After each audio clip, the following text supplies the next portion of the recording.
আসসালামু আলাইকুম। আশা করি আল্লাহর রহমতে সবাই ভালো আছেন। আলহামদুলিল্লাহ আমিও আপনাদের দোয়া এবং আল্লাহর রহমতে ভালো আছি। তো এখন হচ্ছে রাত ১টা প্রায় বাজে, ঠিক আছে। আহ, ১টা বাজে আসলে সেটা দুইটা দেখতেছি কী অবস্থা আসলে। যারা খামারি আছে আলহামদুলিল্লাহ সবাই জানে যে যারা খামারে মুরগি থাকে তারা একটু টেনশনে থাকে, তো ওই হিসাবে আসলে অনেক সময় রাতে ওইটা চেক দেওয়া লাগে। তো ঠিক ওই হিসাবে চেক দিতেছিলাম, তো ভাবলাম একটা ভিডিও করি আপনাদের জন্য।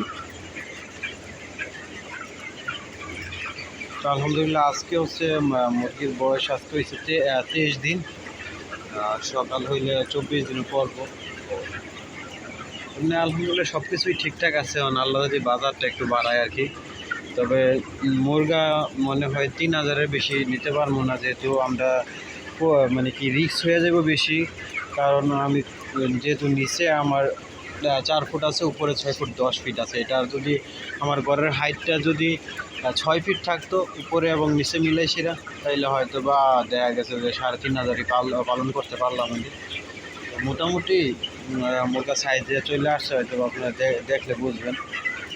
মোটামুটি চলে আসতেছে। তো আশা করি হয়তো বা 30 দিন 31 দিন এরকমই, 30, 31, 32 দিনে ইনশাল্লাহ আল্লাহ দিলে সেল করে দেবো, রাখবো না।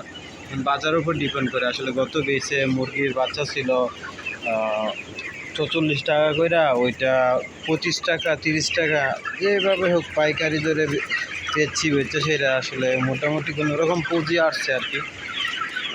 তা আসলে আর কোনো প্রফিট আশা করা যায় না আসলে। এত 25 টাকা মুরগি বিক্রি করে আসলে রেটটা পোষানো খুব মুশকিল। তবে দেখা যাক এটার কী অবস্থা হয়। আমার এই যে এটার মধ্যে মোটামুটি 20-25 হাজার টাকার মতন কারেন্ট বিল আসবে। এই 3,500 মুরগির মধ্যে 25,000 টাকায় ধরতে হইব। আর মেডিসিন খরচ খুব কম এটার মধ্যে, মেডিসিন খরচ অনেক কম লাগে। যেমন আমার এই মুরগিটার আমি কোনো ভ্যাকসিনও করাই নাই। মেডিসিন খরচ অনেকটাই কমে, সব খরচই মোটামুটি আলহামদুলিল্লাহ অনেক কমই দেখা যাইতেছে। তো দেখা যাক এখন বাকি দিন পালার পরে আসলে দেখা যাবে কি হয়। আর হয়তো বা বাজারটা একটু দেখবো, যদি পিক আপে যদি 50-এর উপরে পাই ইনশাল্লাহ ছাইরা দেবো, রাখবো না, একদিনেই সবগুলো দিয়ে দেবো। 50-এর উপরে পাইলে আর লেট করবো না আর কি, দেরি করবো না। 30 দিন পাইলে আলোই তারপর দেখা যাক। যেহেতু দেখি না এই মাসে বাজারটা কোন দিকে যায়। মেন সমস্যা হচ্ছে ওয়েদার খারাপ, যার কারণে মার্কেটে মানুষ যাইতে পারে না, যার কারণে মানে কি মাংস মানে কি ব্রয়লার একটু কম টানতেছে, যেটা বোঝা যায় আর কি।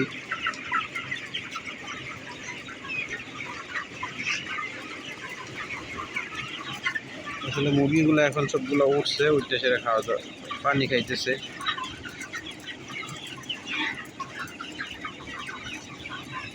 তবে আশা করি নর্মাল যেভাবে পালন করতাম এর থেকে একটু গ্রোথটা ভালো আসবে, যেহেতু কারণ এখানে তো মুরগি হাঁপায় না, এখানে তো হাঁপাইতে হাঁপাইতে মুরগির জীবন শেষ হয়ে যাইতো।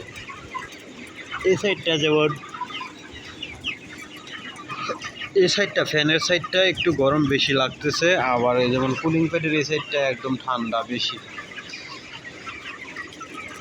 ওই সাইডে একটু গরম বেশি থাকে আর এই সাইডে একটু ঠান্ডা থাকে বেশি।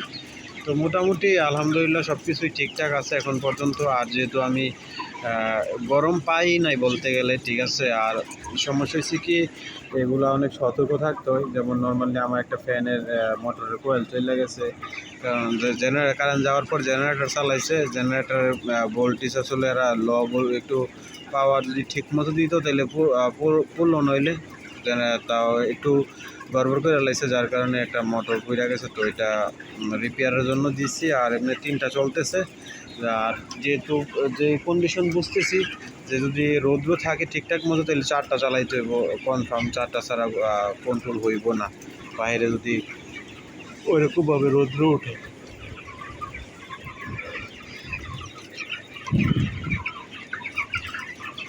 এই সাইডটা একটু ঠান্ডা বেশি, যার কারণে মুরগিগুলো একটু জন্মারিছে বলতে শুয়ে আছে। এগুলোর খাসিয়ত হচ্ছে এরকম, যেমন ঠান্ডা লাগলে শুয়ে থাকবে। খাওয়া দাওয়া আলহামদুলিল্লাহ এখন দৈনিক 8 বস্তা করে খাইতেছে। 3500 মুরগি 8-10টা করে খাইতেছি। হয়তো বা আরও বাড়বে, 2-1 দিন পরে হয়তো বা আরও বাড়বে। এখন দৈনিক 8-10টা খাবার খাইতেছি। আর অনেকের প্রশ্ন একটাই যে আমার খাঁচাগুলা কী করছি, আসলে খাঁচাগুলার মধ্যে বাচ্চা বোর্ডিং চলতেছে। যেমন এটা বিক্রি করার পরে এইটা বিক্রি করার পরে এই শেডে তো বাচ্চার দরকার পড়বে, তখন ওই বাচ্চাটা এই শেডে ঢুকামো আর কি। এজন্য ওইখানে বাচ্চা নারিশের 2000 থেকে 350 বাচ্চা মারা গেছিলো। তো মোটামুটি 1700-র মতো আছে আর কি, 1750 সরি 1650 আছে। আর এখানে হাজার মানে কি 2600-র মতো বাচ্চা আছে। ওইটা এখানে আনবো আর কি, এটা বিক্রি করার পরে ওই এগুলোর মধ্যে বোর্ডিং চলতেছে আর কি। তো ঠিক আছে, সবাই ভালো থাকবেন, সুস্থ থাকবেন, আসসালামু আলাইকুম।